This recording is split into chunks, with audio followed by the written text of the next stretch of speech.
እነሆ መቆያ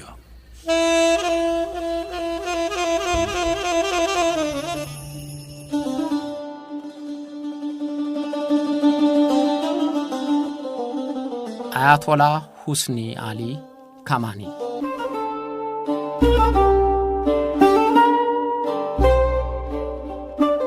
ኢራን መሪዎቿን አጣለች። ከላይና ከታች በሚወርድ የእሳት ዝናብም እየተደበደበች ነው። 7 ቀናት ሙሉ ከፍተኛ አውዳሚ የሚባሉትን የጦር መሳሪያ መፈተሻ ሆናለች። አሜሪካና እስራኤል ተባብረው መደብደባቸውን ቀጥለዋል። ኢራንም ማጸፋውን ወደ ጎረቤት አገሮች በምትተኩሳቸው ሚሳኤሎች ጥቃት እያደረሰች በመሆኑ የመካከለኛው ምስራቅ ሰላም ክፉኛ ተናግቷል። አሜሪካና እስራኤል ከኢራን ጋር ያላቸው ጠላትነት 50 ዓመታት አስቆጥሯል። በየጊዜውም በቀጥታና በተዘዋዋሪ ሲፈታተሹ ኖረዋል። አሁን ግን በቀጥታ ጦርነት ገብተው እየተፋለሙ ነው። የአሜሪካ የቀድሞ ጥብቅ ወዳጅ የነበረችው ኢራን እስላማዊ ሪፐብሊክ ከሆነች በኋላ ዓይንና ናጫ ሆነው ኖሩ።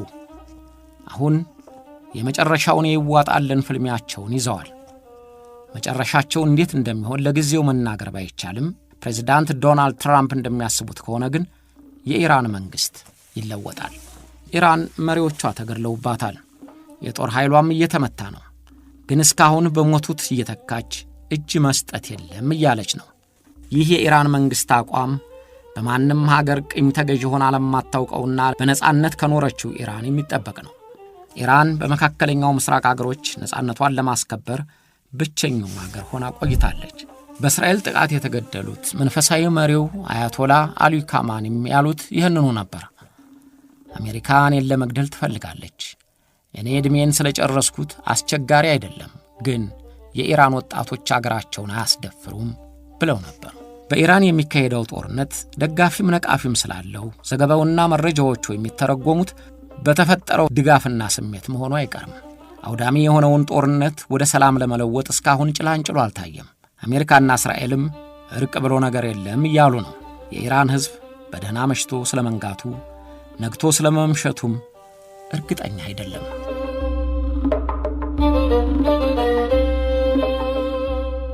እስራኤል አያቶላ ኮሚኒን ለመግደል የፈለገችው ባለፈው ዓመት ለ12 ቀናት በኢራን ላይ የአየር ጥቃት በፈጸመች ጊዜ ነበር። ያን ጊዜ ካሚኒ እንዳይገደሉ የከለከሉት ትራምፕ ነበሩ። ኢራናውያንም ቢሆኑ ካሚኒን ካላስወገደች እስራኤል እንቅልፍ እንደማይወስዳት ገምተዋል።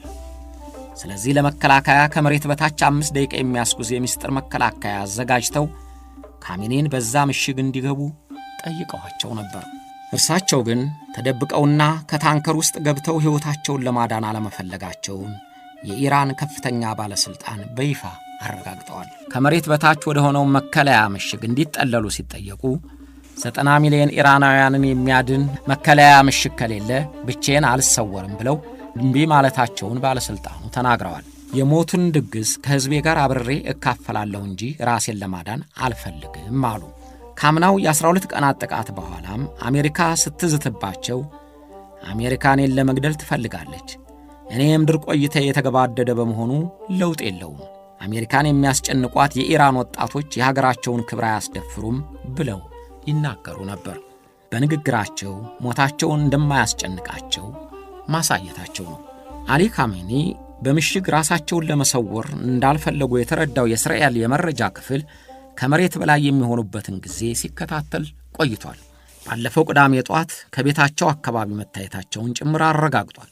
የአሜሪካና የእስራኤል ጥቃት የማይቀር መሆኑ ከታወቀ በኋላ የእስላማዊው ጥበቃ እዝ የጦር አዛዥ አያቶላ ኮሚኒ የሚመሩት የአዛዦች ስብሰባ ለምክክር መጠራቱን ሲአይኤ ደርሶበት ኖሯል። በስብሰባው የመከላከያና ልዩ ስልጠናና ተልዕኮ ያለው የእስላማዊ ጥበቃ አዛዦች፣ የጸጥታ አማካሪዎቻቸውና ጉዳዩ የሚመለከታቸው ይገኛሉ። ለወራት የካሜኒን እንቅስቃሴና የሚገኙበትን ቦታ ሲከታተል የቆየው ሲአይኤ ቅዳሜ ጧት ካሜኒ የሚመሩትን ስብሰባ እንደሚያካሂድ ቦታውን ጭምር ለእስራኤል መረጃውን አስተላለፈ።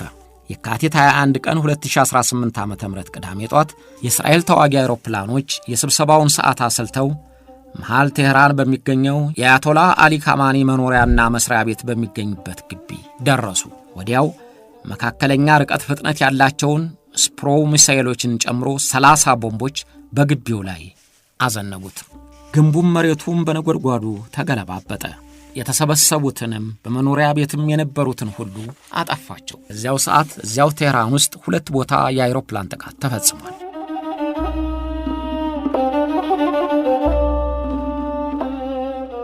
በዕለቱ የአያቶላ አሊ ካማኒ መገደል አልተረጋገጠም ነበር።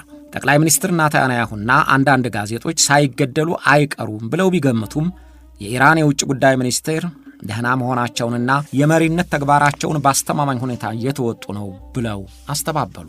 ፕሬዝዳንት ትራምፕ መገደሉ እውነት ሳይሆን አይቀርም ቢሉም ሮይተርስ ጭምር ወዳልታወቀና ለደህንነታቸው አስተማማኝ ቦታ ተዛውረዋል ብሎ ዘገበ። ይሁንና ምንም ማስተባበያ ቢበዛበት የተደበቀ ሳይገለጽ አይቀርምና እሁድ ጧት የኢራን ቴሌቪዥን ሞታቸውን ሰማዕትነት ተቀብለዋል በሚል መግለጫ ለኢራናውያን አረዳቸው። ዜና አንባቢው ሐዘኑን መቋቋም አቅቶት እየተንሰቀሰቀ አያቶላው ከፈጣሪያቸው ጋር ሊገናኙ ወደ ገነት ሄደዋል ብሎ መርዶውን ተናገረ።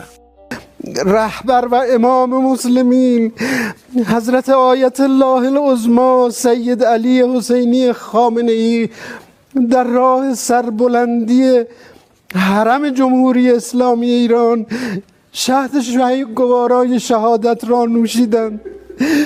በዚያ ጥቃት የተገደሉት ካሚኒ ብቻ አይደሉም። ሴት ልጃቸው፣ አማቻቸው፣ ምራታቸው፣ የልጅ ልጃቸው ጭምር ተገድለዋል። ሚስታቸውም በደረሰባቸው የመቁሰል አደጋ ከ2 ቀን በኋላ ሞተዋል። በስብሰባው ከተጠሩትም 13 የሚሆኑ ከፍተኛ የጦር አዛዥና የጸጥታ ኃላፊዎች ተገድለዋል። መከላከያ ሚኒስትሩ፣ የሰላማዊ ዘብ እዝ ዋና አዛዡ፣ የደህንነት አማካሪው፣ የጦር ኃይሎች ኤታማዦር ሹሙ፣ የፖሊስ መረጃው አዛዥና ሌሎችም መኮንኖች ተገድለዋል። እነዚህ ስም ስላላቸው ተጠቀሰላቸው እንጂ 40 የሚሆኑ ከፍተኛ የኢራን አመራር አባላት ጋር በግቢው የነበሩት ወታደሮችና ሌሎች መኮንኖችም ሲቪሎች ሁሉ ሳያልቁ እንዳልቀሩ እየተዘገበ ነው። አያቶላ አሊ ካማኒ እንዲህ ሆነው በተወለዱ በ86 ዓመታቸው ከፍተኛውን የመሪነት ሥልጣን በያዙ በ37 ዓመታቸው ከዚህ ዓለም ተሰናበቱ።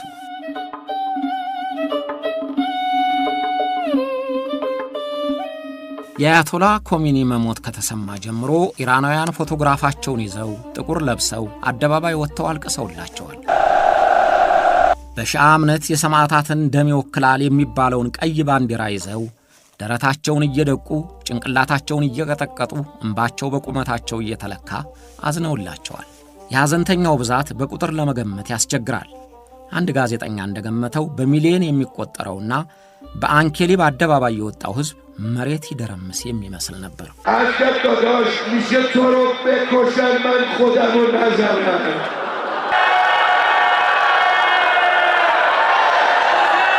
የቀብሩ ስነ ስርዓት ግን እየተካሄደ ባለው የአሜሪካና የእስራኤል ድብደባ ምክንያት ለሌላ ጊዜ ተላልፏል። የ40 የሐዘን ቀናቱ ግን ተግባራዊ የሆነ ነው። ኢራናውያን ሐዘንና ጦርነትን እየታገሉ ነው። በሌላ በኩል እንደ ሐዘንተኞቹ በስተው አይታዩም እንጂ በአሊ ካሚኒ መገደል ደስ ያላቸው ኢራናውያን በአደባባይ ሲጨፍሩ ታይተዋል። የቴህራንንና የዳህሎራን ከተሞች ጨምሮ በአንዳንድ ከተሞች የአሊ ካማኒን ሞት እያደነቁ ደስታቸውን በጭፈራ ሲያደምቁት ታይተዋል።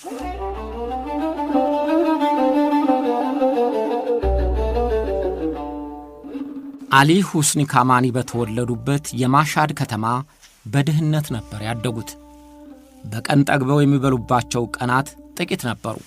አባታቸውና የእናታቸው ወገኖችም የሺዓ እስልምናን አስተምሮ ዘልቀው የተማሩ ስለነበሩ ካማኒ ያንኑ መስመር እንዲከተል ፈለጉ። ካማኒ በወጣትነታቸው የሥነ ጽሑፍ ዝንባሌ የነበራቸውና በገጣሚነታቸውም የታወቁ ነበሩ። ግን የወላጆቻቸውን ፍላጎት ተከትለው በማሻድና በኢራቅ በሚገኘው ቅዱስ ቦታ በናጃፍ ባሉት የእስልምና ትምህርት ተቋሞች ትምህርታቸውን ተከታተሉ። የሺዓ ሊቃውንት በሚመረቁበት በቁም መንፈሳዊ ትምህርት ተቋምም ትምህርታቸውን ተከታትለዋል። ከመጀመሪያው የኢራን መንፈሳዊ መሪ አያቶላህ ሩሃላህ ሆሚኒም ጋር የተዋወቁት እዚያው ነበር። በሆሚኒ አስተምሮ የተማረኩት ካሚኒ የፖለቲካ አስተሳሰባቸውን ተከታይ ሆኑ። ሆሚኒ በሻሁ መንግሥት ሲታሰሩና ሲሰደዱ፣ ካማኒ ግን ከሀገር ሳይወጡ በስውር የሻሁን መንግሥት ከሚቃወሙት ጋር በስውር ተቀናጁ። ለፖለቲካ አቋማቸው ዋነኛ መነሻ የሆናቸው የግብፁ የሃይማኖት መሪ ሰይድ ኩቱብ የወደፊቱ የእስላሞች ምድር በሚል ርዕስ የጻፈው መጽሐፍ ነው። መጽሐፉ የእስላም ወንድማማችነትና አልቃይዳ እንዲመሰረቱ ገፋፍቷል ይባላል። የእስልምናን ሃይማኖት መተዳደሪያቸው ያላደረጉትንም መንግስታት ለማስወገድ መጠቀሚያ ሆኗል ይባላል። ካማኒ ያንን በአረብኛ የተጻፈ መጽሐፍ ወደ ፋርስ ቋንቋ ተረጎሙት። የኢራን የጊዜው የደህንነት መስሪያ ቤት ሳባክ እንዳይሰራጭ አገደው። ከጥቂት ጊዜ በኋላም ታሰሩ። ካማኒ ከኢራን ሳይወጡ 13 ሙስሊሞች ያሉበትን ድርጅት በሚስጥር አደራጅተው የንጉሱን መንግስት በመቃወም ገፉበት። በተደጋጋሚም ታሰሩ።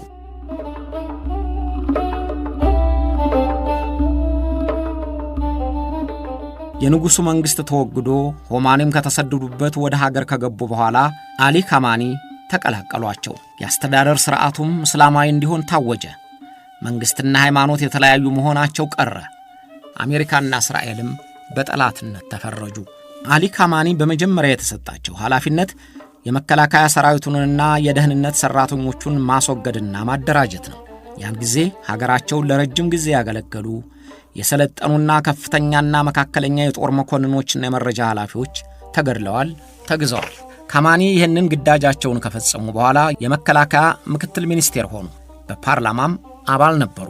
በአጋጣሚም የኢራን ፕሬዝዳንት ለመሆን በቁ። አያቶላህ ሆሚኒ የመጀመሪያውን ፕሬዝዳንት የነበሩትን ሃይማኖትና መንግስትን ለመለያየት አዝማሚያ አሳይቷል ብለው ከኃላፊነታቸው አስነሷቸው። የተኳቸው ሁለተኛው ፕሬዝዳንት ስልጣን በያዙ 9ኛው ወር የሙጃሂድን ተቃዋሚዎች ገደሏቸው። በዚህ ምክንያት ከደረሰባቸው የመቁሰል አደጋ በቅጡ ሳያገለግሉ አሊ ካማኒ ፕሬዝዳንት እንዲሆኑ ተመረጡ። አሊ ካማኒ ፕሬዝዳንት በነበሩበት ወቅት ከኢራቅ ጋር 8 ዓመት የፈጀ ጦርነት ተካሂዷል። ሚሊዮኖችም አልቀዋል። ያን ጊዜ እና አሜሪካ ድጋፋቸው ለኢራቅ ነበር። ጦርነቱ እንደተጀመረ ውጊያው የሚካሄደው በኢራን ምድር ላይ ነበር። በአብዛኛዎቹ ዓመቶች ግን ጦርነቱ የተካሄደው በኢራቅ መሬት ላይ ነበር። ያን ጊዜ ካማኒ ባጀት በመመደብ ጦር ግንባር ድረስ እየሄዱ ተዋጊውን በማበረታታቸው መልካም ዝናና ውዴታ ተረፉ። በዚያን ጊዜ ያገኙት ዝናና ውዴታ ለበኋላው ኃላፊነታቸው ረድቷቸዋል። ከዚያ በኋላ ነው ሆሚኒን ተክተው ከፍተኛ የኢራን መንፈሳዊ መሪ ለመሆን የበቁት።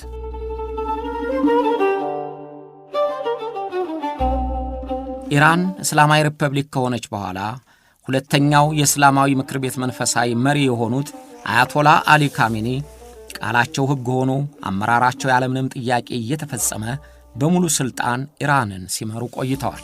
የኢራን እስላማዊ መንግስት መዋቅርና አሰራሩን ያዘጋጁትና የጀመሩት ቀዳሚያቸው ሆሚኒ ቢሆኑም መሰረት አስይዘውና አጠናክረው ያደራጁት አሊ ካሜኒ ናቸው። የተቃረኑ አስተያየቶች የሚሰጥባቸው መሪ ነበሩ። ካሜኒ ኢራንን ከዓለም አስገልለው ህዝቧን ሰብአዊ መብቱን ጨፍልቀው በሰቀቀን እንዲኖር አድርገውታል እያሉ ይወቅሷቸዋል። ሌሎች ደግሞ ኢራን ለማንም የማትንበረከክ የጦር ኃይሏ የተደራጀ የመከላከል አቅሟ ማንንም የሚያስፈራ እንድትሆን አስከብረዋታል እያሉ ያሞግሷቸዋል። ህዝባቸው በኑሮው እንዲዳከም፣ ቢናገር የማይደመጥ፣ ቢቆጣ በስርና በለበቅ የሚገረፍ እንዲያም ሲል የሚገደል እንዲሆን መኖር ያለበት እስላማዊው መንግስት በፈለገው መንገድ ብቻ እንዲሆን ደፍቀውታል ይሏቸዋል። ሌሎች ደግሞ ኢራን በጎረቤቶቿ ተሰሚ እንድትሆንና ተጽዕኖ የማድረግ አቅሟ እንዲበረታ ተወዳ ሳይሆን ተፈርታ እንድትከበር አድርገዋታል እያሉ ያወድሷቸዋል። አሊ ካማኒ የሚደግፏቸውም የሚነቅፏቸውም፣ የሚመርቋቸውም የሚረግሟቸውም፣ የሚያለቅሱባቸውም የሚስቁላቸውም፣ የሚያዝኑባቸውም የሚደሰቱባቸውም አይነት መሪ ሆነው ቆይተዋል።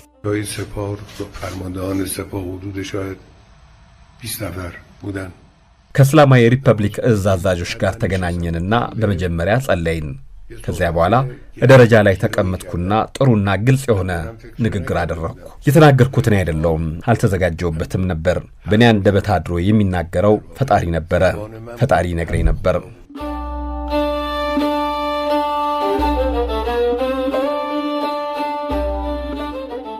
ቀዳሚያቸው አያቶላ ሩሃላህ ሆሚኒ ማን ይተካቸዋል ተብሎ ምክክር ሲደረግ የአሊ ካማኒን መጠቆም ከከፍተኛው እስላማዊ ምክር ቤት አባላት የተቃወሙ ነበሩ። የከፍተኛው ምክር ቤት አባል የሆኑትና በሃይማኖታዊ ትምህርታቸው የሚበልጧቸው አያቶላዎች ከዚያም በታች ማርጃ እየተባሉ የሚጠሩት የሺያ ሙስሊም ሊቃውንት እያሉ ከነዚያ ማዕረግ ያልደረሱት ካማኔ ሊመረጡ አይገባም የሚሉ ነበሩ። ካማኔ ያን ጊዜ በሃይማኖቱ የእውቀት ደረጃ በመካከለኛ ደረጃ ከሚገኙት ምድብ ነበሩ። ካማኒ በታላቁ የሺያ ሙስሊም ትምህርት ተቋም የሚሰጠውን ትምህርት እየተማሩ ሳሉ ከጊዜ በኋላ ማየት የተሳናቸውን አባታቸውን ለመርዳት ወደ ትውልድ ቀያቸው ማሻድ በመሄዳቸው አላጠናቀቁም ነበር። አስፈላጊውን ትምህርት ያላጠናቀቀ የኢራን መንፈሳዊ መሪ እንዳይሆን በሕገ መንግሥቱ የተገደበ ስለሆነ አይመረጥም ተባሉ።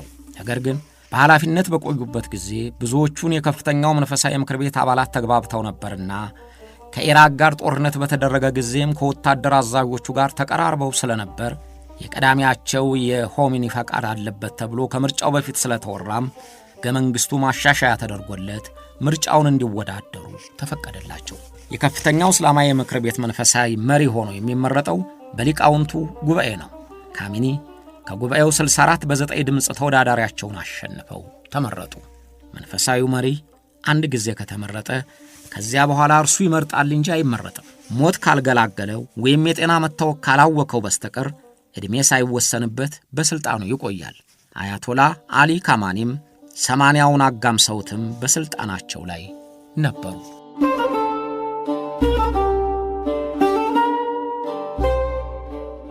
አያቶላ አሊ ካማኒ ስልጣናቸው ብዙ ነበር። የከፍተኛው የእስልምና ምክር ቤት መንፈሳዊ መሪ ሆነው የሃይማኖቱን ሥርዓት ማስጠበቅ ኃላፊነታቸው ቢሆንም የዓለማዊው መንግሥት አስተዳደርም የሚቆጣጠሩበት ሥርዓት ተዘርግቷል። በኢራን መንግሥታዊ አስተዳደር ሁለት አወቃቀር ይዟል። የሙስሊም እምነት ልሂቃኑ የሚታደሙበት ከፍተኛው የእስልምና ምክር ቤትና የሪፐብሊኩ የመንግሥት አስተዳደር። ሃይማኖታዊው ምክር ቤት የሚመርጠው መንፈሳዊ መሪ የሃይማኖቱን አስተምሮ የሚጠበቅበትን ሥርዓት እስከ ቀበሌ ድረስ በተዘረጋ መዋቅሩ ይቆጣጠራል። በሌላ በኩል የሪፐብሊኩን መንግሥት ፕሬዝዳንት በሕዝብ የሚመረጥ ሆኖ በመጅሊሱ እያስወሰነ የመንግሥታዊ ተግባሩን ይመራል። ነገር ግን መንፈሳዊው መሪው መንግሥትንም የሚቆጣጠርበት ሥርዓት ስለተዘረጋ አሊ ካማኒ የመንግሥቱንም የሥራ ክንውን ይቆጣጠራሉ። ኢራን በእስልምና ሕግጋት የምትመራ ሀገር መሆኗንና ከውስጥና ከውጭ ጠላት ጥቃት የሚከላከል ዘመናዊ የጦር ኃይል ይመራሉ። የእስላማዊው ሪፐብሊክ ዘብ ተብሎ የሚታወቀው እዝ እስከ 250 ሺህ የሚደርስ የሰው ኃይል አለው። የጦር ኃይሉ ከተዋጊ አውሮፕላኖች በስተቀር በከፍተኛ ስልጠና የተደራጀ ዘመናዊና ውስብስብ የሚባሉትን አሁን እንደሚተኩሷቸው ያሉ የሚሳኤል ጦር መሳሪያዎችን የታጠቀ ነው።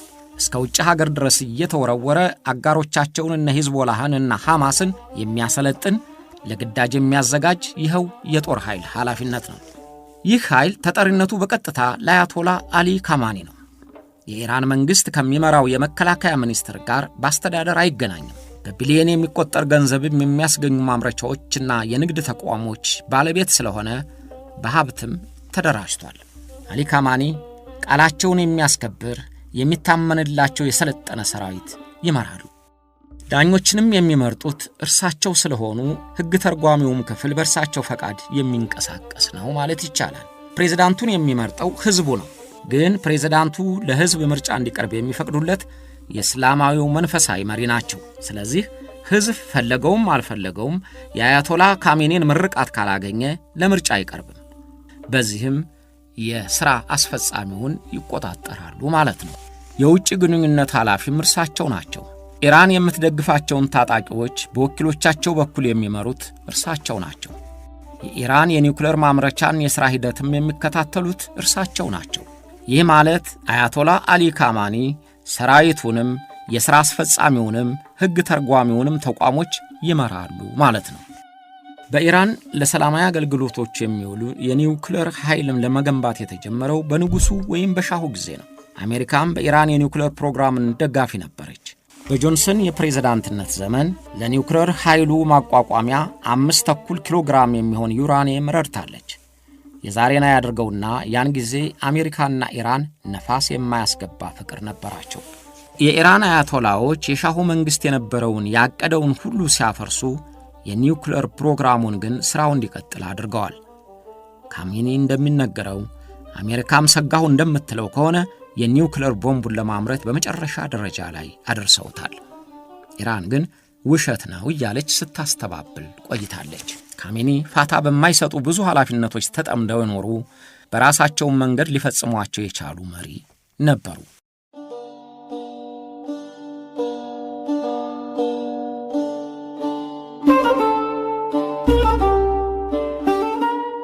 ካሜኒና አስተዳደራቸው ኢራናውያንን አስጨንቀውና አስጠብበው ሰብአዊ መብታቸውንም ሐሳብን የመግለጽና የፈለጉትን እምነት የመከተል መብታቸውንም በኃይል ሲደፍቁ መኖራቸውን በየጊዜው የወጡ የሰብአዊ መብት ተከራካሪዎች ሪፖርቶች ያሳያሉ። ዲሞክራሲና ሰብአዊ መብት የሚባሉት የእነ አሜሪካ ማደንዘዣዎች ናቸው ብለው ቀድሞ የነበሩትን አገልግሎቶች አቋርጠዋል። በዚህም ኢራናውያን በተደጋጋሚ ከፍተኛ የተቃውሞ ሰልፍ አድርገዋል። ግን መጨረሻቸው እስራትና ግርፊያ፣ ግድያ የሆነ በብሶት ኖረዋል። ጋዜጦች ይታገዳሉ፣ ኢንተርኔት ይቋረጣል። ይህን ሁሉ ማድረጋቸው የአሜሪካና የእስራኤልን ሰርጎ ገቦች ለመከላከል ነው ይላሉ። ሰላማዊ ሰልፈኞቹን ሁሉ ከአሜሪካና ከእስራኤል ጋር ያያይዟቸዋል። ከፖሊስ ጋር የሚሠራው የሞራል ጠባቂ የተሰኘው ተቋምም ተጠሪነቱ በቀጥታ ለካማኒ ነው። ዋና ሥራውም ሪፐብሊኳ ያወጀችውን የእስልምና ሕግ የማይፈጽሙትን በየመንደሩ እየዞረ መቆጣጠር ነው። እስከ 100,000 የሚደርሱ አባላት አሉት። በዚያ ተቋም አባላት ሴቶች ሂጃባችሁን በትክክል አልለበሳችሁም፣ ጸጉራችሁ ይታያል እየተባሉ ይታሰራሉ፣ ይንገላታሉ። እንግልት ከደረሰባቸው ዜጎች አንዷ ማሃሻ አማኒ የሥርዓቱን ግፈኛነት ማሳያ ሆና ስትጠቀስ ቆይታለች። ማሃሻ አማኒ የኢራን ኩርድ ጎሳ አባልና የተማረች ወጣት ነበረች። አንድ ቀን የሞራል ዘቦች የጸጉርሽን መሸፈኛ በቅጡ አላሰርሽም ብለው በቁጥጥር ስር አዋሏት። በዚያም አልበቃቸውም፣ ገረፏት። በድብደባው ሕይወቷ አለፈ። ብዙ ሴቶች በዚህ አይነት ችግር አልፈዋል። የአማኒ ሞት ሲሰማ ከፍተኛ የተቃውሞ ሰልፍ በኢራን ከተሞች ሁሉ ተቀጣጠለ። ሰልፈኞቹ መንግሥትን አወገዙ። መንግሥትም በበኩሉ የሰላማዊውን ዘብ ጭምር አሰማርቶ ደበደባቸው፣ አሰራቸው። ጥቂቶቹም ተገደሉ። ከነበሩት ሰልፎች ሁሉ ባለፈው ታህሳስ ወር የነበረው የተቃውሞ ሰልፍ ግን የጠነከረ ነበር። የጠነከረ የሚያስብለውም የጻፏቸው መፈክሮችና የተናገሯቸው ቃሎች በበፊተኞቹ ሰልፎች ያልታዩ ስለሆኑ ነው። የገንዘብ ምንዛሬ መውደቅን ተከትሎ በተፈጠረው የኑሮ ውድነት ምክንያት ታላቅ ሰላማዊ ሰልፍ ተደረገ። የካሜኒን ፎቶግራፍ በኤክስ ምልክት ሰርዘውና ዘቅዝቀው ሞት ለአምባገነኖች የሚል ኃይለ ቃል ያስተጋቡ ነበር። እንደተለመደው የእስላማዊው ዘብ ጭምር ከፖሊስ ጋር ተላከባቸው። በመቶዎች የሚቆጠሩ ሲገደሉ፣ ድብደባና እስራት የደረሰባቸው ብዙ ናቸው። ያን ጊዜ ነው ትራምፕ ሰላማዊ ዜጎች ላይ ግድያ የሚቀጥል ከሆነ ዝም አልልም ብለው ያስፈራሩት። ለነገሩ ነገር የፈለጓትን ኢራንን ባታደፍርሽብኝ አይነት ሊጣሏት ፈልገው ኖሯል። አያቶላ ካሜኒ ይህ ሁሉ ተቃውሞ ሰልፍ ሲደረግ አሜሪካና እስራኤል ቅጥረኞች የሚቀሰቅሱት ጥፋት ነው ከማለት ውጪ ምን ቢበደሉ ነው፣ ምን ይስተካከልላቸው አይሉም። ብዙ ጊዜ ስልጣን ጠቅልለው እጃቸው ያስገቡ አምባገነን መንግስታት ተቃውሞ በደረሰባቸው ወቅት ለጥፋቱ ሌላ አካል ይፈልጉለታል እንጂ ወደ ራሳቸው ለማየት ያዳግታቸዋል። አሊ ካማኒም ደም መፍሰሱን ሳይክዱ ግን ምክንያት ያበጁለታል። این ما داغ داریم، من عرض میکنم ما عزا داریم به خاطر خونهایی که ریخته شد. یه عده‌ای خود اون مفسدین و فتنه‌گران و کودتاچی ها بودن، یه عده‌ای اونا بودن. ደም ፈሷል፣ እኛም ሐዘን ላይ ነን። ስለፈሰሰውም ደም ከባድ ሐዘን ላይ ነን። ከተገደሉት ጥቂቶቹ የነቀዙ ረብሻ ፈጣሪዎችና መንግሥት ለመገልበጥ የሚፈልጉ ናቸው። የእነሱ ጉዳይ ከአላህ ጋር ነው። ስለ እነሱ ምንም ማለት አንችልም። የተገደሉትን በሦስት እንከፍላቸዋለን። አንደኛው የሕዝቡን ጸጥታና ሥርዓት ለማስከበር የሚሠሩትን የጸጥታ አስከባሪዎች፣ የእስላማዊ ሪፐብሊክ ዘብ አባላትና ከእነሱም ጋር የቆሙትን ያጠቃልላል። እነሱ ሰማዕታት ናቸው። ሌሎቹ ሳያውቁት ከረባሾቹ ጋር አብረው የሚረብሹ ናቸው። በመንገድ ሲጓዙ ወደ ሥራ ሲሄዱ የሚቀላቀሉ ናቸው። እነሱም ሰማዕታት ናቸው፣ ምክንያቱም በጠላት ግፊት ስለሚሞቱ ነው። ቀሪዎቹ በስሜት ረባሾቹን የሚቀላቀሉት ናቸው። አምነውበት አይደለም። እነሱ የኛው አካል ናቸው። ما بنابراین دایره جانباختگانمون که به عنوان شهید اینا رو حساب میکنیم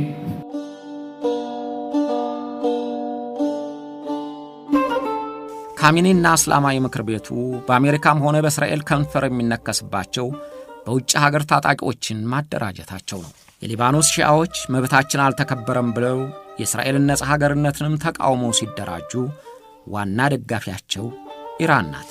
እንዲያውም እንዲደራጁ የገፋፋቻቸው ኢራን ናት ይሏታል። ሂዝቦላህን አደራጅታ ጠላቶቿን አሜሪካንና እስራኤልን ተወጥረው እንዲያዙ አድርጋለች። በሊባኖስ የጦር ሰፈሯ የነበሩ ከ250 በላይ ወታደሮቿ የተገደሉት ኢራን ባስታጠቀቻቸው የሺያ ሂዝቦላህ አባላት ነው ብላ አሜሪካ ነክሳ ይዛታለች።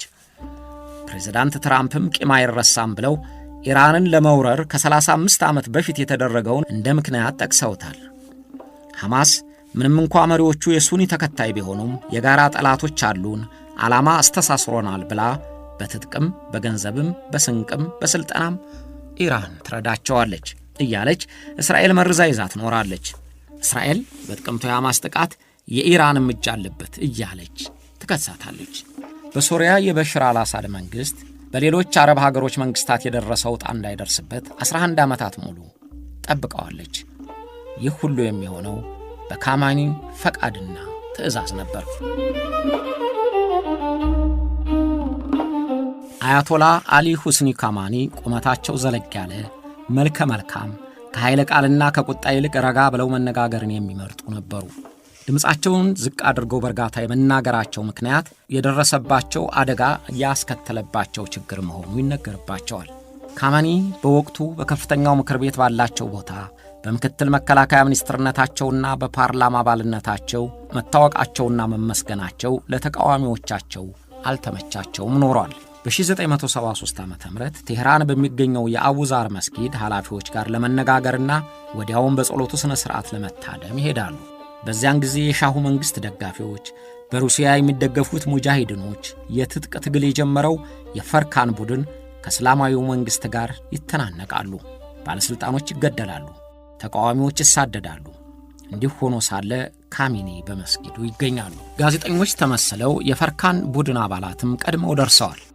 ካሚኒ እንደደረሱ ድምፅ መግዣውን ከፊታቸው አስቀመጡት። ከደቂቃዎች በኋላ የድምፅ መቅረጫው ቴፕ ፈነዳ። ካሚኒ ክፉኛ ቢቆስሉም ታክመው ዳኑ። ግን ቀኝ እጃቸው ክፉኛ በመጎዳቱ የማይታዘዝላቸው ሆኖ ቀረ። አንገታቸውን በመቁሰሉ ድምፃቸው እንደ ቀድሞው ሊሆን አልቻለም። በዚያው ምክንያት ነው ቀስ ብለው የሚያወሩት ይላሉ። አያቶላ ካሚኒ ጋዜጠኞች ማነጋገርና መግለጫ መስጠት አይወዱም። ብዙዎቹ ንግግሮቻቸው በመስጊድ ወይም ታላላቅ ሹማምንት ሲሞቱ በሚደረግ የቀብር ሥነ ሥርዓት ላይ ሲያስተምሩ የተቀረጹት ናቸው። ሕዝብ በተሰበሰበበትና በመስጊድ በሚገኙበት ወቅት ማንም ሊያነጋግራቸው ይችላል። ሕፃናት ጭምር እየከበቡ ይጠይቋቸዋል። ጉንጫቸውን እየሳሙ ብሩህ በሆነ ፈገግታቸው ያነጋግሯቸዋል። አንድ ቀን አንዱ ሕፃን ቀለበቶን ስጡኝ አላቸው። ሽምግልና ባዋየበው ፈገግታ እየሳቁ ማን ነው እንዲህ ብለህ ጠይቅ ያለህ አሉት። ልጁም ማጠይቅ እንዳለው አልተናገረ። እርሳቸውም ቀለበታቸውን አልሰጡትም። ካሚኒ ለዓመታት በጣታቸው ላይ የሚታይ ቀለበት ነበራቸው። ቀለበቱ ትልቅ ሆኖ በአረብኛ ቋንቋ ፈጣሪዬ ከኔ ጋር ነው የሚል ጽሑፍ ተጽፎበታል። ከጣታቸው የማይለየውን ያንን ቀለበት ከመሞታቸው 3 ቀናት በፊት ለልጃቸው ሰጡት አሉ። ምን ታይቷቸው ይሆን?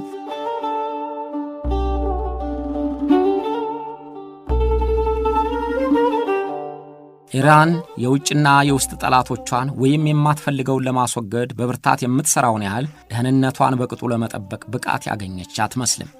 በጠላቷ በእስራኤል ሰላዮች ጓዳ ጎድጓዳዋ ይመረመር እንደነበረ አልደረሰችበትም።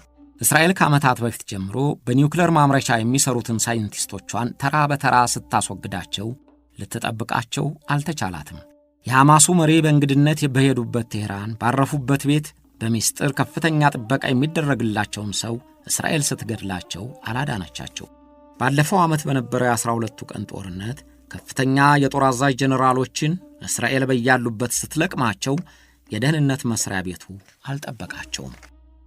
የአያቶላ ኮሚኒንም በከፍተኛ ሚስጥር ሊከናወን የሚገባውን የአዛዦች ስብሰባ ከነሲያ የመሰወር አልቻለችም። እስራኤል በመረጃ ሰራተኞቿ ፍላጎቷን ስታሟላ የኢራን የመረጃ ተቋም ግን መከላከል እንኳ ሳይችል ቀረ። በቴህራንና በሌሎች መንገዶች የተተከሉትን የደህንነት ካሜራዎች የዳታ ቋት ጭምር እስራኤል ለማግኘት በመቻሏ የኢራንን ሹማምንት መውጫና መግቢያ ስትከታተል ቆይታ ኖሯል። እነ ካማኒ በሀገር ውስጥ የሚነሳውን ተቃውሞ ለማመቅ የሚቆጣጠሩበትን ቴክኖሎጂ በሰፊው ቢዘረጉም ግን በካሜራው የሚተላለፉ መረጃዎችን መጠበቅን ሳይጠነቀቁበት በመቅረታቸው ለጠላታቸው ተመቹ። እስራኤልም በተዝረከረከው የኢራን የመረጃ ተቋም አፍንጫ ስር አብራ እየተነፈሰች ለመቆየት ቻለች። ኢራን አሜሪካን ጭምር ባልገመተችው ደረጃ ለቀናት የሚወርድባትን የኃያላኑን ድብደባ ተቋቁማ ራሷም የምታስፈራ አጥቂ የመሆንን ብቃቷን አሳይታለች። ለሚተኮስባት የሚሳኤል አጸፋ ተኩስ እያደረገች ወሰን አልፋ እያጠቃች ነው። አሜሪካ በኢራን የከፈተችውም ጦርነት እንደነ ቬኔዙዌላ ቀላል ሆኖ አላገኘችውም። የኢራን ሕዝብ ካሁን በፊት እንዳደረገው በአደባባይ ወጥቶ እንዲያምጽ ትራምፕ ቢጎተጉቱም እስካሁን የታየ ነገር የለም። በኢራን አመራሩን በመቃወም የተለመደና ብዙዎች ደማቸውን ሲያፈሱበት ቢቆዩም አሁን ግን ከውጭ ወራሪዎች ጋር ወግነው ለመቆም የፈቀዱ አይመስሉም። አሜሪካ በሌሎች ሀገሮች በተሳተፈችባቸው መንግስት የመለወጥ ጦርነት ይብዛም ይነስ እደግፋለሁ የምትለው ተቋሚ ይኖራታል። በሊቢያ የምስራቅ ሊቢያ አካባቢ ነዋሪዎች ብቻ ሳይሆኑ በአካባቢው የሰፈረው ጦር የአየር ኃይሉ ጭምር የጋዳፊን መንግስት ተቃውሞ ጠመንጃ አንስቶ ነበር። ስለዚህና አሜሪካ የአየር ጥቃት መፈጸም ብቻ ይበቃቸዋል። የቬኔዙዌላ ምክትል ፕሬዝዳንቷና ደጋፊዎቿ ስለ ማዱሮ አልተጨነቁም። መንግስትን ለመምራት ዝግጁ ነን ስላሉ ለአሜሪካ ቀላል ሆኖላታል። በኢራን ግን እንደዛ አልሆነም። የተዋጊነትና የነጻነት ታሪክ ያላቸው ኢራናውያን ምንም እንኳን የአሊ ካማኒን አገዛዝ ብንቃወምም ሀገራችን እየተወረረች ከሚያጠፏት ጋር አብረን አንቆምም ያሉ ይመስላሉ።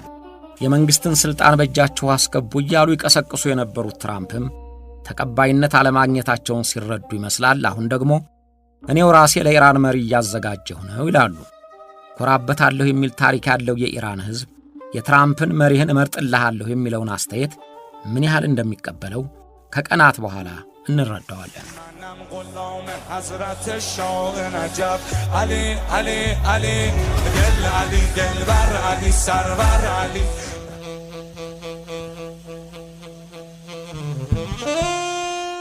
አብራችሁን ስለቆያችሁ እናመሰግናለን።